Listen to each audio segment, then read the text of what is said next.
ان کو دہشت گرد نہیں کہا جا سکتا، کیونکہ وہ ان کی بڑی لمبی سٹرگل ہے، کشمیر اپنی آزادی کی، کشمیر کی آزادی کی سٹرگل۔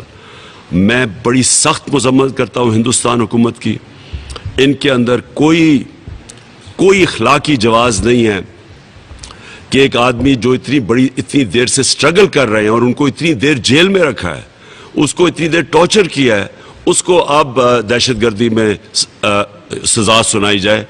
میں سارے پاکستان کی طرف سے اس کی سخت مذمت کرتا ہوں۔ میں انٹرنیشنل کمیونٹی کو آج اپیل کرتا ہوں کہ ایک طرف تو ہم سب کو آپ کہتے ہیں کہ یوکرین کے اوپر ہم روس کے خلاف اپنی آواز بلند کریں، لیکن دوسری طرف جو کشمیر میں ہو رہا ہے، اور یہ اس طرح کے یاسین ملک سے جو اب سب کو نظر آ رہا ہے کہ کل اس کو یہ سزائے موت سنائی جائے گی، اس کے اوپر میں انٹرنیشنل کمیونٹی کو آج کہتا ہوں کہ یہ ڈبل سٹینڈرڈز ختم کریں۔